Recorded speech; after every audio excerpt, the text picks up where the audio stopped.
तो वही भारत माता की जय। आज का चैप्टर है मैट्राइसिस और डिटरमिनेंट।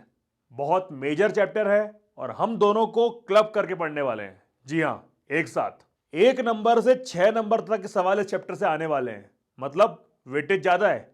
चैप्टर भी आसान है, लेकिन बच्चे गलती कर देते हैं। 1-2 नंबर 3-4 नंबर इसमें मिस कर देते हैं।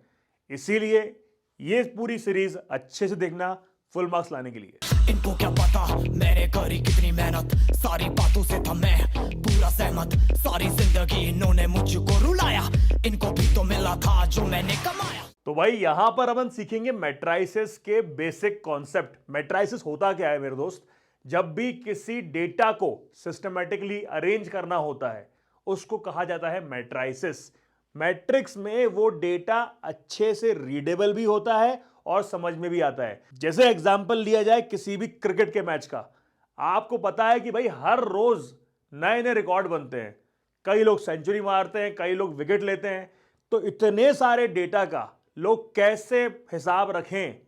मैट्राइसिस से हिसाब रखना आसान हो जाता है, उसको संभालना आसान हो जाता है और उसको कैलकुलेट करना आसान हो जाता है। वैसे इसकी प्रैक्टिकल एप्लीकेशन बहुत सारी हैं, लेकिन जो अभी तुमको 12वीं में पढ़ना है वो बहुत बेसिक चीजें पढ़नी है।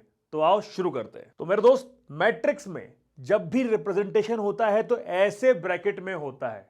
क्लियर है? अब इसमें नंबर ऑफ रो और नंबर ऑफ कॉलम कितनी भी हो सकती हैं, इसीलिए उसको आई क्रॉस जे से रिप्रेजेंट किया जाता है। इसको कहा जाता है ऑर्डर। क्या कहा जाता है? ऑर्डर। आई क्रॉस जे, इस तरह से इसको पढ़ा जाता है। अब यहां पे आई क्या है, जे क्या है? आई का मतलब होता है नंबर ऑफ रोज। अब आई का मतलब होता है नंबर ऑफ रोज, क्रॉस जे का मतलब होता है नंबर ऑफ कॉलम। मतलब आई मतलब पहला टर्म हमेशा नंबर ऑफ रोज सिग्निफाई करेगा और जे मतलब दूसरा टर्म हमेशा कॉलम सिग्निफाई करेगा। याद रखना ये चीज। जैसे कि बात करी जाए अगर इस वाले मैट्रिक्स की, क्या हो रहा है यहां पर आपको दिख रहा है कि यार यहां पर आई क्रॉस जे की वैल्यू कैसे निकाली जाएगी? हमेशा जो आपकी वर्टिकल लाइन होती है ना, ये वर्टिकल लाइन, इनको कहा जाता है कॉलम, और जो हॉरिजॉन्टल लाइन होती हैं इनको कहा जाता है रोज। याद रखना, वर्टिकल मतलब कॉलम, हॉरिजॉन्टल मतलब रोज। अब यहां पे तुम ये बताओ कि कितनी है नंबर ऑफ रोज? 1 2 3। अरे हाँ या ना? यह है रो 1, रो 2, रो 3। करेक्ट। तो इसका मतलब कितनी रो है यहां पे? इसका मतलब यहां पर है 3 row cross number of column. Number of column कितने हैं? बस ये अकेला C1। तो ये आ गया 1। तो 3 क्रॉस 1 मैट्रिक्स है ये। अरे कंफ्यूज मत होना मेरे भाई, 3 क्रॉस 1 मैट्रिक्स है ये। पहला वाला नंबर ऑफ रोज, दूसरा वाला नंबर ऑफ कॉलम। और मैट्रिक्स का ही प्लूरल फॉर्म होता है मैट्राइसिस। मैट्रिक्स सिंगुलर फॉर्म है, जब ज्यादा मैट्रिक्स रहती हैं तो उसको कहता है मैट्राइसिस। याद रखिएगा ये चीज। अब बात करते हैं इस वाले की। अब यहां पे कितनी रो है, कितनी कॉलम? मतलब अगर मैं डैश क्रॉस डैश को फिल करना चाहूं तो कितनी रो है? रो है सिर्फ रो 1, रो 2, कॉलम 1, कॉलम 2, कॉलम 3। तो कितनी है number of rose? Number of रोज है 2। तो यहां पे फिल इन द ब्लैंक्स भर दिया 2 क्रॉस क्या 3। यस, क्योंकि कॉलम है आपके 3। तो I hope it is clear. सीधा हिसाब किताब यह है कि मैट्रिक्स के बेसिक कॉन्सेप्ट तुमको क्लियर हो गए।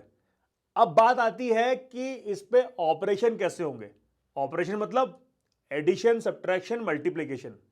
यार सीधी बात बताऊं आपको, करना क्या है?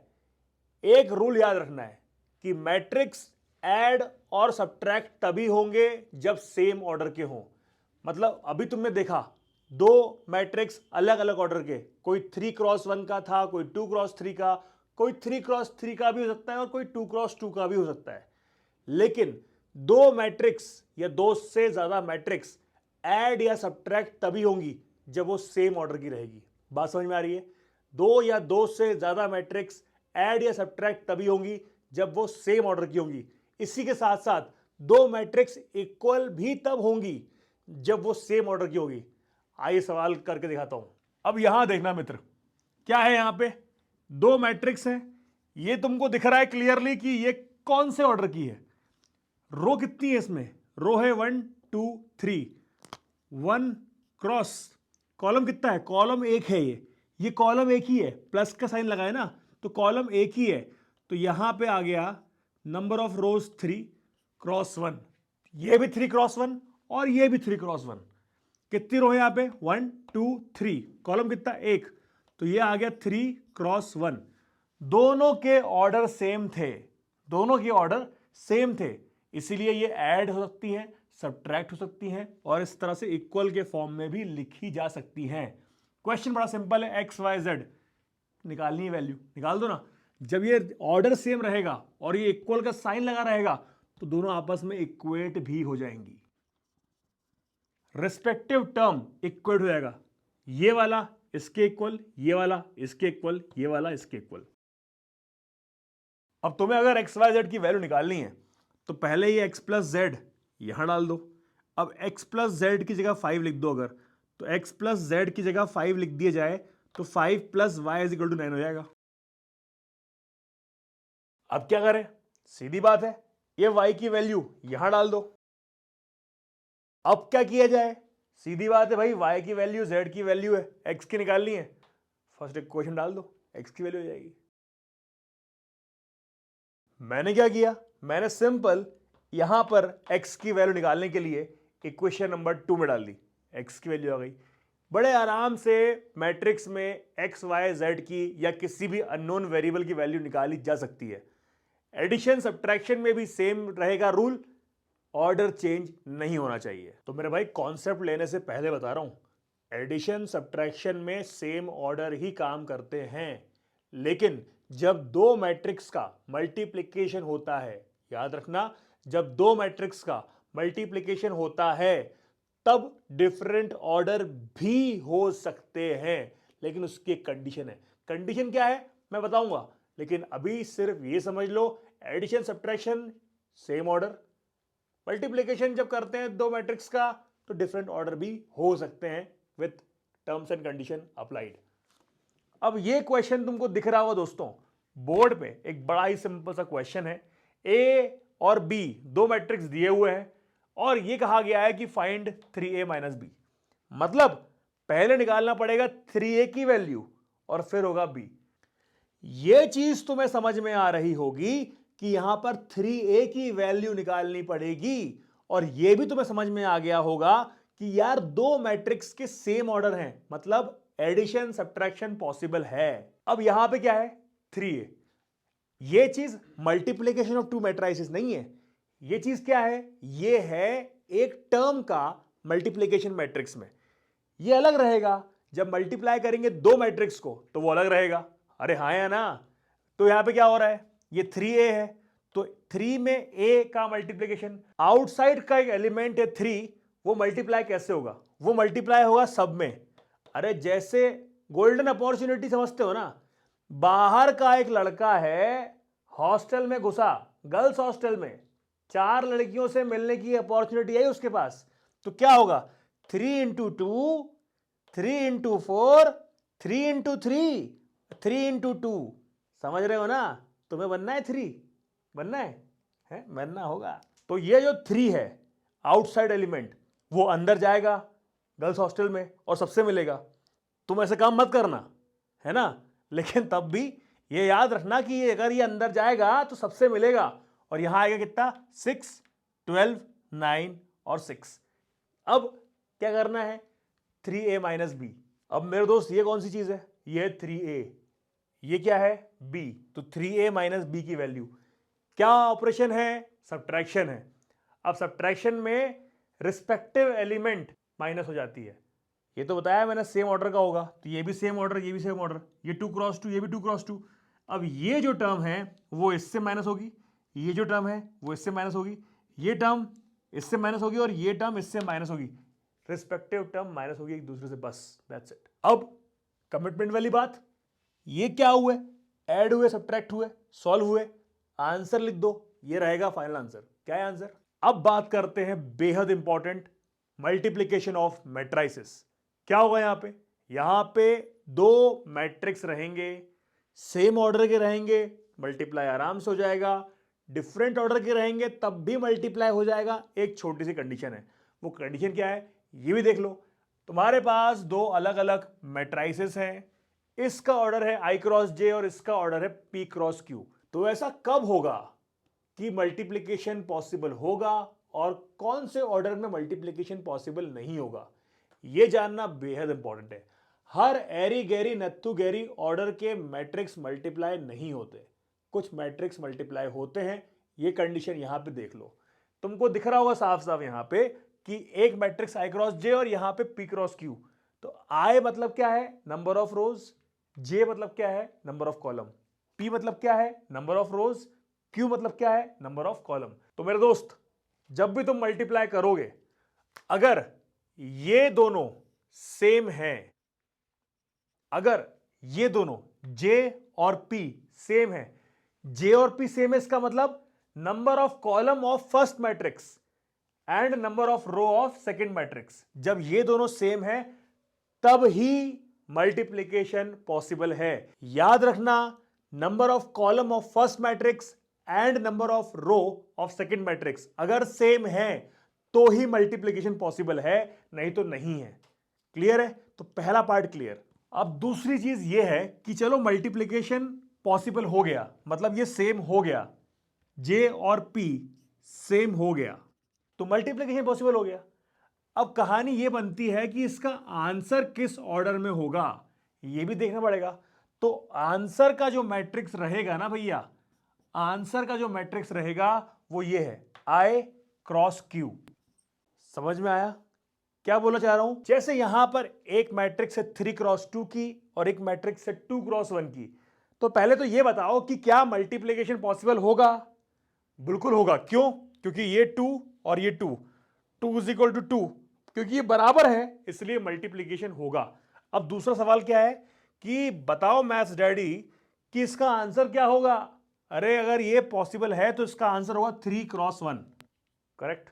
अब बताओ कि कभी इसका मल्टीप्लिकेशन पॉसिबल होगा कि नहीं होगा? नहीं होगा, क्योंकि ये देखिए 3 इज नॉट इक्वल टू 2। 1 और 1 के बराबर होने से कोई कुछ उखाड़ नहीं पाएगा। ये 3 और 2 बराबर नहीं है, इसका मतलब इसका मल्टीप्लिकेशन पॉसिबल नहीं है, तो उसको छोड़ दो, नॉट पॉसिबल लिख दो।